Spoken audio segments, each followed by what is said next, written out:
Hi everyone, welcome along. Thank you so much for coming along today. We'll just give it a couple more seconds to get everyone through.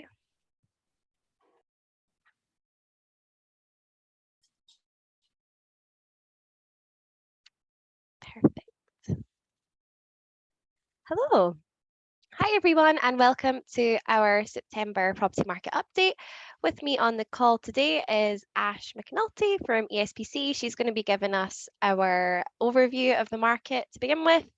We've got Murray from our mortgages team who's going to give us advice on all things mortgages. And Francesca Hills, who is a valuer at Coulters, is also coming on to give us our expertise for today and answer your questions.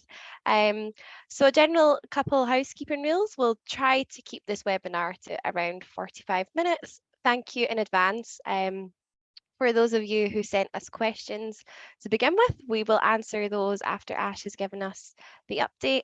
And afterwards, we will open up to questions. So if you have any that spring to mind throughout the course of the webinar, please just pop them in the Q&A box at the bottom and we'll do our very best to get round to them before the end of the webinar. And likewise, if there's anything that we have answered that you want us to expand on a little bit more, please feel free to pop it in at the bottom. That's more than I can see a little dog down there. That's so cute. Perfect. So if you aren't too distracted, Ash, by the cutie in your room, please feel free to give us the property market update. Thanks so much, Karen. Yeah, I've got my dog in the background here, so hopefully he is really well behaved.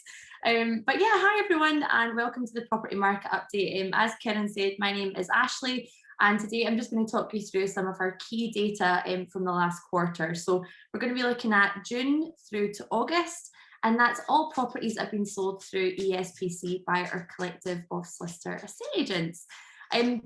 So first and foremost, I think it's safe to say, I'm sure Francesca will agree, we've experienced a really busy quarter in the property market as we start to see more normal levels of activity compared to June and August last year, when the market was still experiencing a little bit of pent-up demand post-lockdown.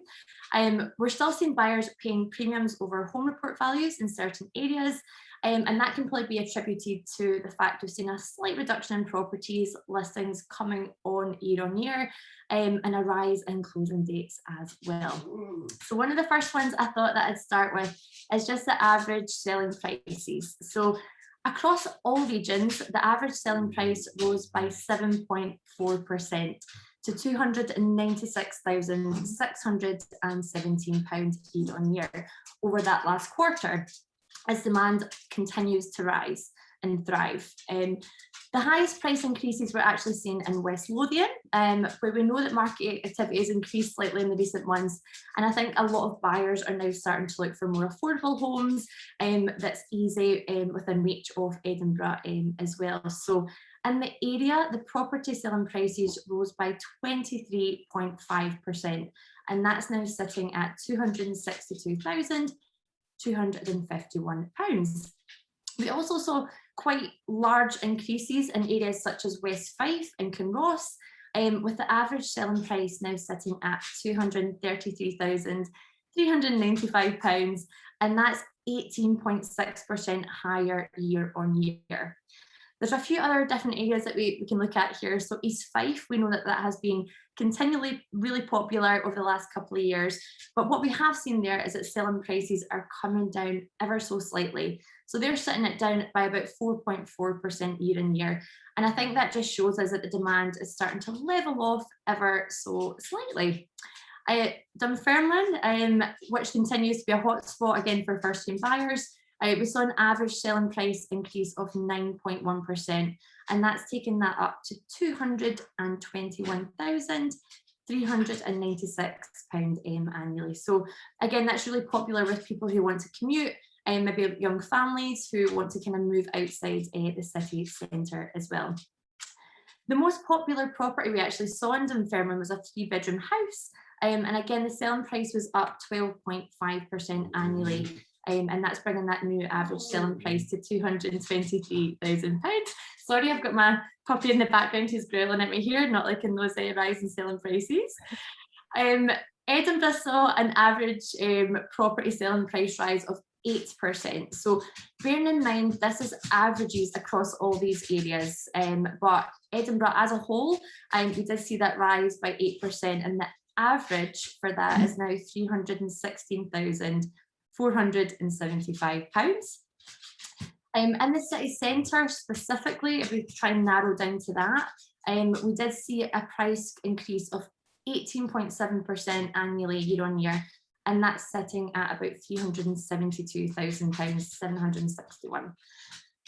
So yeah, I think there's a lot of high demand. Again, you can see high demand for places like 2-bedroom flats, 3-bedroom houses, and there's been a lot of popular areas. But again, just to reconfirm, and again, Francesca can back me up in this, it'll be an average across an area. So if you are really interested in a particular area, if you're looking to buy or sell, please just let us know and we can give you more details, or Francesca can talk you through that as well, with a bit more in-depth information.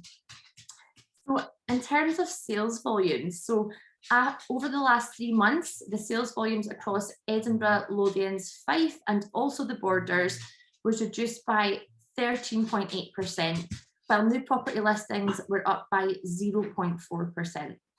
So we did see 2-bedroom flats in Leith, so the highest volumes in this period. We always see quite a lot coming on in that Leith area, with levels up by 1.6% year on year annually.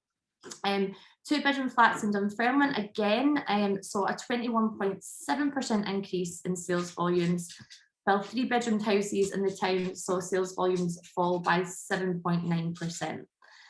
I think sellers in Dunfermline seem to be the most active at the moment, with the highest volume of properties listed for sale in the area for the quarter. And we saw a lot of insertions coming on there, so an increase about 26%. And Corstorphine also saw a high increase with insertions, so that's the amount of properties coming on rose by 1.9% year on year. Places we did see a slight reduction that's of note was Musselburgh and Trinity, saw declines of 22.9% and also 13.4% as well there. But what we can say is, oh, you're going to be back now. What we can say in terms of the average percent paid over the home report value, we can say that buyers are continually looking to pay significant amounts over home report. So again, that's just with not as much properties coming on, and that demand is definitely still there. On average, the properties across those areas attained 108.6%, so that's 8.6% over the home report value, and that's 2.6 percentage points higher than it was the same time last year for the same quarter in 2021. Again, what we're seeing here is quite a lot of homes are going to closing dates, which means that there's a lot of demand, a lot of people looking to secure their home. And that is now sitting at 38% of properties coming on are moving to a closing date. So again, looking at places like East Lothian, that has attained the most over home report valuation. Properties there are achieving around 111% of their valuation, and that's 2.3% higher compared to the same time last year. Again, that was followed by West Fife and Kinross, which had the biggest jump in percentage points since last year at 2.9%, taking the new average percentage of the home report people are paying in those areas to 109.3%. Again, Edinburgh is continually a desirable place to live, and we have buyers paying on average for that time frame of 8.2% over home report valuation. And that is a slight rise of 2.8% annually. So again, properties in terms of how quickly they are selling really quickly. Sorry guys, stop. Despite a few sales reductions in property listings. Sorry guys, Ben, stop. Despite fierce guys, no, we can do our Q&A for now. Open the door here. Yeah, you're good.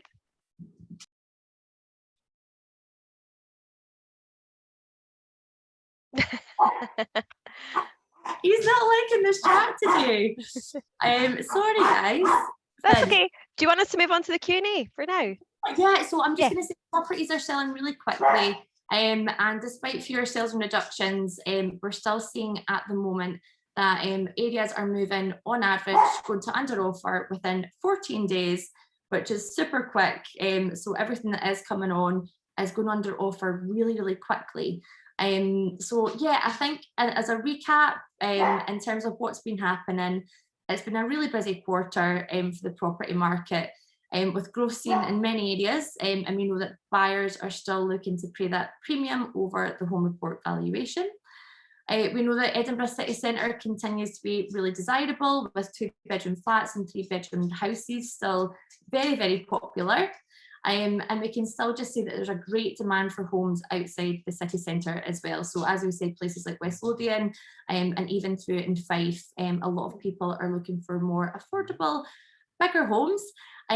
But just to reconfirm that if you are looking to buy or sell and you're looking for any more information on, what prices are going for in a certain street or a certain area, please just get in contact with your solicitor or with us, and we can point you in the direction of Francesca at Coulters or another member firm who can give you that information and give you all their expertise in terms of what prices are going for to help you buy or sell. So I know that's a lot of information, but Karen, I know that you're going to be sending some of this out. So hopefully I've not confused you with too many stats there. No, that's perfect, Ash. Thank you so much. Just to reiterate, there will be emails sent out to everyone who has attended today with our recent house price report, so you can find all the information that Ash kindly provided on that report there. So now we'll move on to the Q&A, we're going to get some help from Francesca and Murray to answer these questions. So these are your pre-submitted questions, and like I said at the beginning, if you weren't here, we are happy to field some questions towards the end, as long as it's in keeping with our time. And if there's anything you want us to expand on, please just pop it in the Q&A box at the bottom, and our experts will do their best to answer your questions. So the first question is for Francesca. With the current Edinburgh property market being so buoyant, where do you think the cost of living crisis will take the market at the beginning of next year in 2023? This is a really good question. It's something almost every one of our clients is asking us at the moment. Is it a good time to sell now, or should we wait? Will things change? It's very hard to say. Like you've mentioned, and what Ash has just reviewed in that report, is that the prices have been exceptional and the time to sell has also been historically incredibly quick. But there are things in the market that we're starting to think may take hold and possibly slow things down somewhat. Obviously, we have interest rate rises, the inflation, cost of living crisis, which we're all very aware of, and ultimately impacting mortgage affordability. And we think that might start to take a little bit of a toll over the winter months and going into next year. However, there's still a distinct lack of supply across Edinburgh and the Lothian market, which tends to keep the prices high. So although it might slow down a little bit from the frenzied market that we've seen, we don't think it's going to change hugely. Brilliant, thank you. All right, so the next question is for Murray. What is my potential mortgage size based on, and is it possible to get a 95% mortgage? Okay, yeah, a couple of good and relevant questions in there. So firstly, in terms of the potential mortgage size, there's a number of variables that lenders will take into account, and it was the case where they used to just apply an income multiple of 4 and 4.5 times combined total income. But they will look a bit more into each client's individual affordability, and they will factor in the total income. So that could be basic salary or annual earnings for somebody who's self-employed. They could factor in things like overtime and bonuses as well, but they will look at that total income picture, and they will also then offset that against any fixed outgoings such as loans, credit cards, childcare, any really fixed commitments that somebody has at any given time. So when all of that is factored in, the lenders will provide a figure that they're prepared to lend that particular client. So I think in short, it's each applicant is based on their own merits, but generally income and fixed expenditure is what they will use to come to a total borrowing figure. Now, in terms of is it possible to get a 95% mortgage? The simple and short answer to that is yes. When the pandemic started, most of the lenders withdrew all 5%, 10%, and quite often 15% deposit mortgages, but they have come back into the market, and there's several options now available to people that want to put down a 5% deposit. One thing that's very important to remember, though, is when the deposit is so tight there, the lender will always focus on the lower of the purchase price or the home report value of that property. So if the home report value is 100,000, the 5% deposit is £5,000. But if that client has to pay £105,000 to secure that property, they need to cover that 5% deposit plus the additional £5,000 that they've gone above the home report. So yes, absolutely, you can get 5% deposit mortgages, but be very mindful of that the lender will focus on the lower of the home report value or the purchase price. Brilliant, thank you. Francesca, my next question is for you. What is your prediction for the sales of 3 to 4 bedroom bungalows in West Edinburgh to the end of this year? So I would say that the person that asked this question may be able to take something from what I was just saying about where we expect the market to go. However, if you're looking at bungalows, particularly 3 to 4 bedroom bungalows in the west of Edinburgh, typically bungalows are incredibly popular properties. They appeal to different groups of the market, whether that might be families or potentially older people.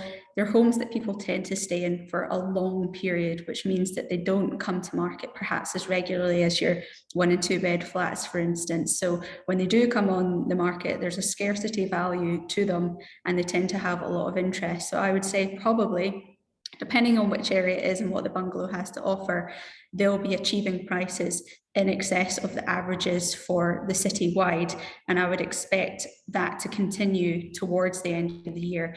But if you're looking at a particular area or a particular kind of bungalow, feel free to get in touch and we can give you some more information on that specific situation. Thank you.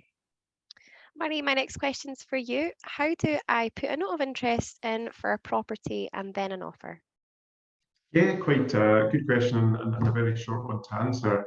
If you are looking at a property that you're keen to pursue, it will be your solicitor who is acting for you that will put in a note of interest, and then following on from that, they will follow that up with the offer on your behalf, and they'll be able to give you a lot of guidance as to what you should be looking to offer for a particular property. So it's very important before you look to get to that stage to have a solicitor appointed, and then somebody like Francesca could certainly help you out there. I don't know if there's anything you want to add to that at all, Francesca?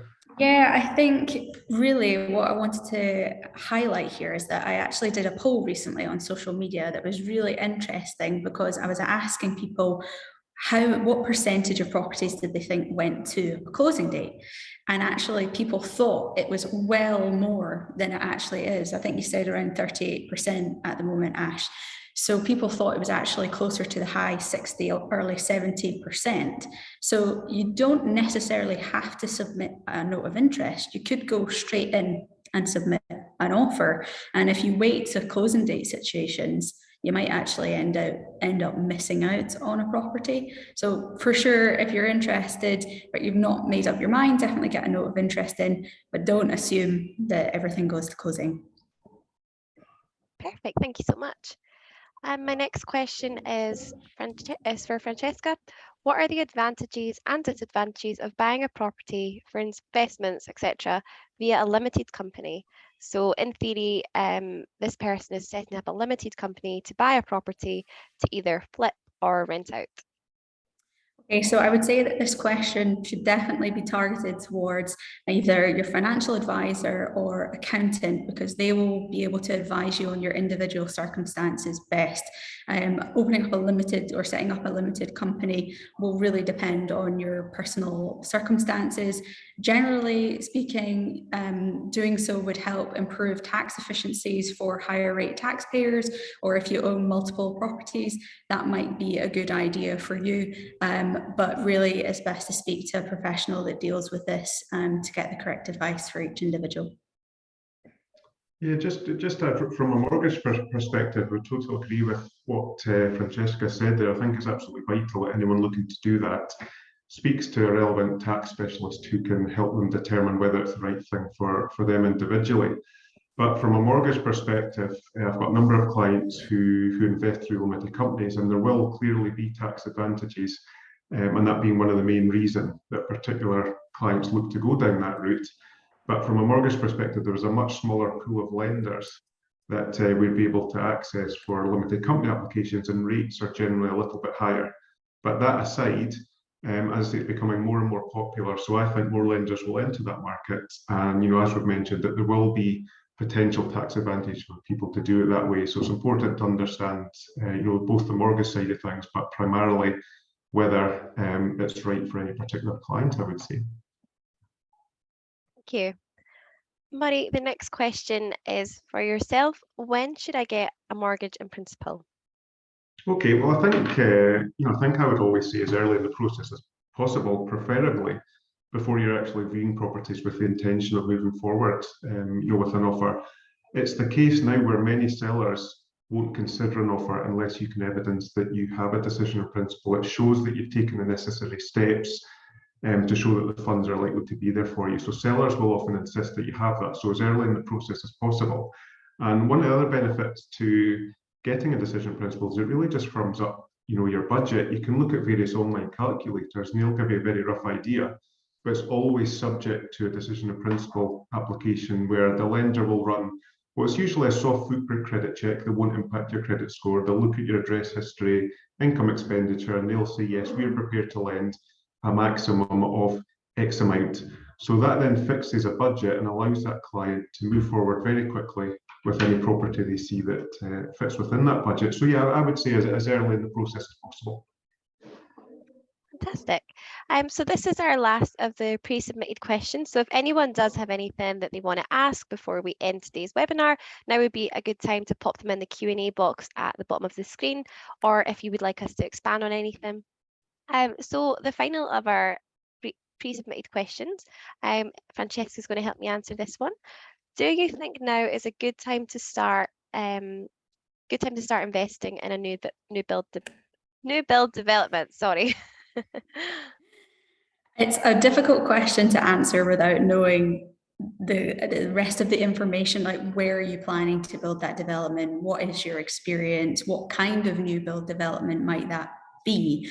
So again, please feel free to get in touch if you want to discuss in further detail. However, given how well other new build developments have been doing in the area at the moment, overall, probably yes, it would be a good time. Buyers seem to like the surety of having a fixed price when they're looking at new builds, and also the reassurance that they're not going to have upcoming maintenance costs because the property should be good to go for the next decade or so. So they have been proven to be popular amongst buyers, but again, it would depend on your experience, your access to good tradesmen, because that has been very difficult for people that are doing works or building homes of recent. So it would depend on the network that you have in place, your finances, and ultimately the location at the end of the day. Brilliant, thank you so much. I think we've got one question just popped in, so I'll just open this up, whoever would like to answer it. So this person has asked, prices are going up or have been going up for a while now. How long will prices continue to go up before correction hits, especially in Edinburgh? It's impossible really to say exactly how long, I'm afraid. I wish we had a crystal ball. We all thought prices were going to come crashing down when the COVID lockdowns ended, and they did the complete opposite thing. So it's very difficult to predict. But we do think there's going to be some form of leveling out somewhat over the winter months. I would say it's hard to even talk about Edinburgh even as a small place, because there's so many different pockets of Edinburgh and different types of property in Edinburgh that do very different things. Like we saw 3-bed homes doing incredibly well over the last couple of years, and 1-bed flats weren't doing quite so well, and now that's changed. So yeah, it's very difficult to say one way or another. You. Okay.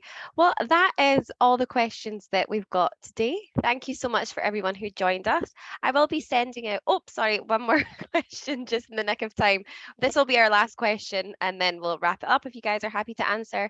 Do you think that commuter towns with big gardens, etc., will stay as attractive with more offices opening up? To respond to that one as well. I mean, we've certainly seen that to be the case so far. Places like West Lothian, as Ash said, have had some of the biggest increases to prices over the course of the last year. People can get much more for their money in the periphery towns of Edinburgh, and I don't see that changing with the squeeze on finances, particularly. Perhaps people will decide to move out to these commuter towns to save themselves on the high prices that for the same properties in the centre. So yeah, I do think that will continue. Yeah, I tend to agree with that. Just from my perspective and the clients I've been speaking to, over the last couple of years, there's certainly been the trend of people moving out of town to get more value for money. And although people are going back into the office, a lot that I speak to tend to be going back in part-time as opposed to full-time. And for that reason, they are still of the same view that they'd rather move slightly further out and ultimately get more for their money. So from my perspective and what I've seen, I don't see any change in the near future on that basis anyway. Brilliant. Thank you so much, guys. So if there is any other questions that pop into your head, either during this last bit of the webinar or afterwards, please just send them to marketing@espc.com and I can pass them over to either Francesca or Murray or whoever is best suited to answering your question. But please feel free to get in touch. We're always happy to help. There will be a survey that goes out with emails that I'll send to you guys after this, as well as a house price report that Ash mentioned earlier. Please do keep an eye on the webinars coming up. We've got the buy to let webinar this Thursday and a few more scheduled. So if you just head to our events page, you can sign up for free and get involved. And we always love having people along and as much questions in advance as possible so we can give you the best tailored advice. Thank you, of course, to Francesca, Murray and Ash for helping me out today. It's been brilliant, and what we'll do is we'll pop this up on YouTube after. So if you want to refer back to the webinar, you can do so there. So don't worry if you've not taken all your notes. Once again, thank you so much for joining us. See you guys later.